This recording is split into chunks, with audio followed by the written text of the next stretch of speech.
एक बार नौमित नारायण के निवासी ऋषियों ने संसार के कलानाथ सूत जी से पूछा, हे सूत, कराल कली काल में लोगों के बालक किस तरह दीर्घायु होंगे, सो कहिए। सूत जी बोले, जब द्वापर का अंत और कलयुग का आरंभ था, उसी समय बहुत सी शोकाकुल स्त्रियों ने आपस में सलाह की कि क्या इस कली में माता के जीवित रहते पुत्र मर जाएंगे।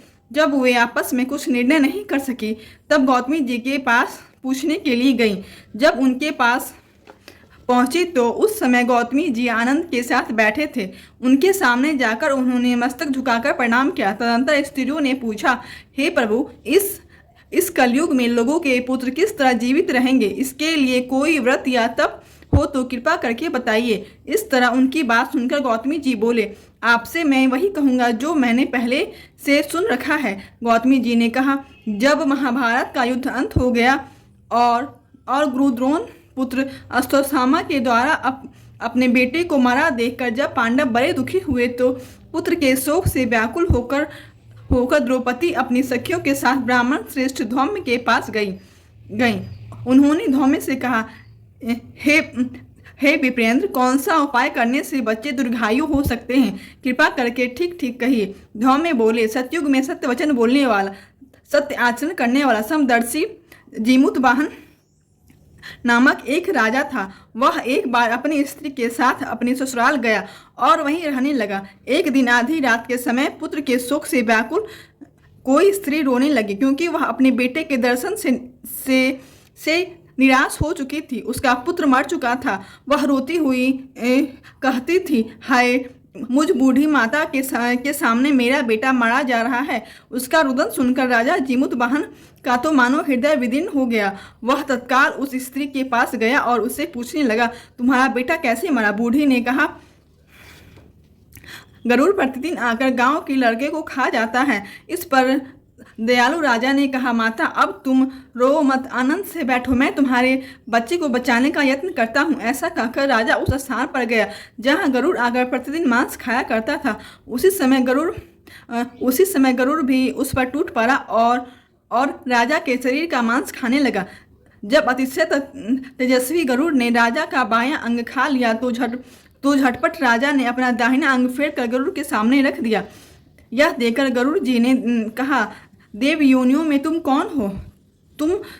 तुम मनुष्य तो नहीं जान पाते अपना जन्म और कुल बताओ।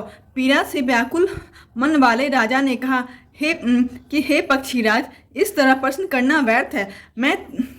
तुम अपनी इच्छा भर मेरा मांस खाओ। यह सुनकर गरुड़ रुक गए और बड़े आदर से राजा के जन्म और कुल की बात पूछने लगे। राजा ने कहा, मेरी माता का नाम सैव्या और मेरे पिता का नाम शालिवाहन है। सूर्य वंश में मेरा जन्म हुआ है और जीमूत वाहन मेरा नाम है।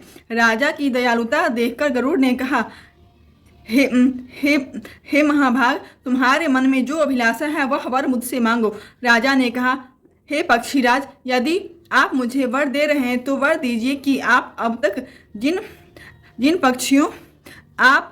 प्राणियों को खाया है वे सब जीवित हो जाएं। हे स्वामिन, अब से आप यहाँ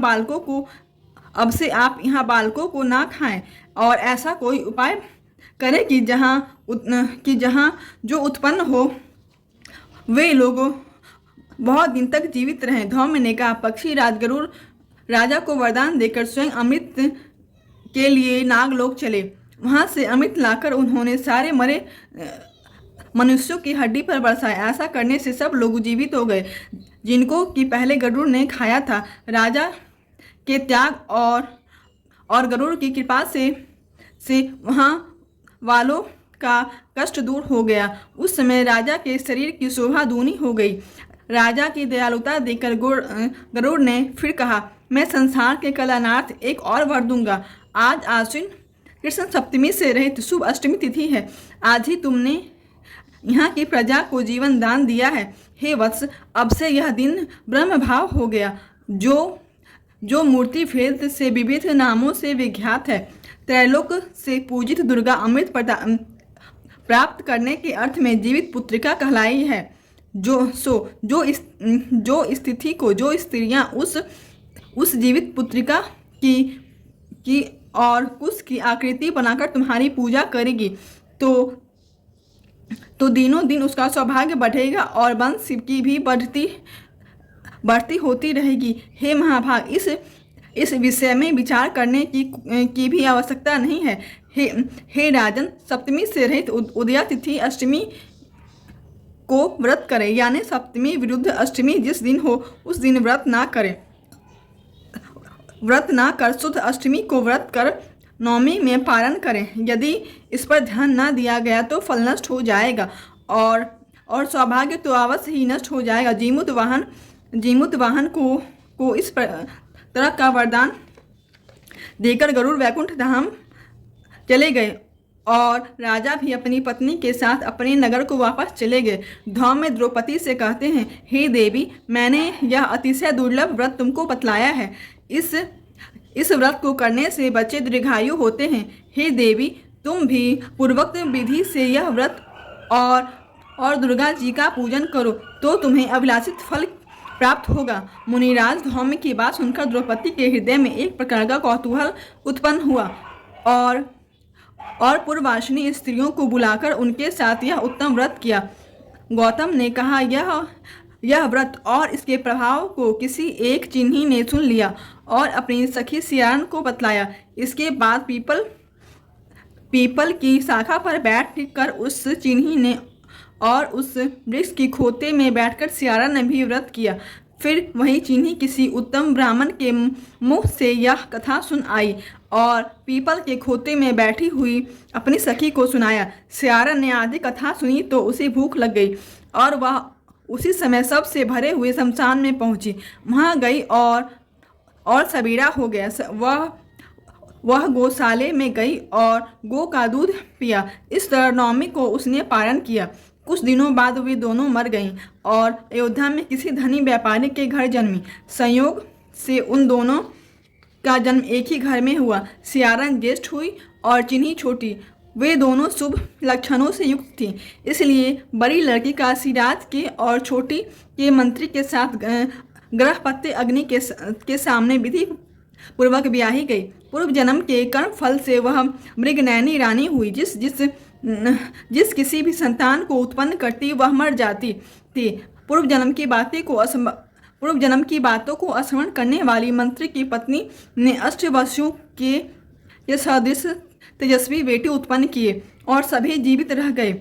अपनी बहन के पुत्रों को जीवित देखकर ईर्ष्यावश राजपत्नी ने अपने स्वामी से कहा कि यदि तुम मुझे जीवित रखना चाहते हो तो इस मंत्री के भी पुत्र को उसी जगह भेज दो जहां मेरे बेटे गए हैं, अर्थात मार डालो। यह सुनकर राजा ने उस मंत्री के पुत्र को मारने के लिए कई प्रकार के उद्योग किए। इस पर मंत्री पत्नी ने जीवित पुत्रिका के पुण्य फल से बचा लिया। एक दिन राजा ने अपनी आदमियों से उन पुत्रों का सिर कटवाकर पिटारी में रखवाया। वह पिटारू उनकी माता के पास भेज दिया, किंतु वे 8 सिर बेशकीमती जवाहरात हो गए और भले चंगे वे 8 लड़की अपनी माता के पास वापस चले गए। उनको जीवित देखकर राजपत्नी को बड़ा विस्मय हुआ और अंत में मंत्री की पत्नी के पास आई और उसने पूछा, बहन, तुमने कौन सा ऐसा पुण्य किया है कि जिससे बार बार मारे जाने पर भी तुम्हारे बेटे नहीं मरते?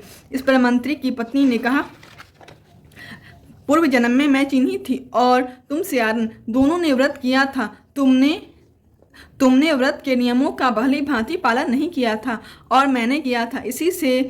इसी दोष से है बहन, तुम्हारे बेटे नहीं जीते। ओ राजरानी, अब भी तुम उस जीवित पुत्रिका का व्रत करो तो तुम्हारे बेटे दीर्घायु होंगे। मैं तुमसे सच सच कह रही हूँ।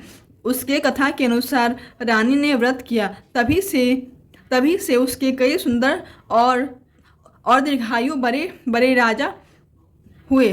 सूत जी कहते हैं, इस प्रकार सबका आनंद देने वाला मैंने यह व्रत बतलाया। स्त्रियां चिरंजीवी संतान चाहती हैं तो यह व्रत अवश्य करें। जीमूत वाहन भगवान की जय।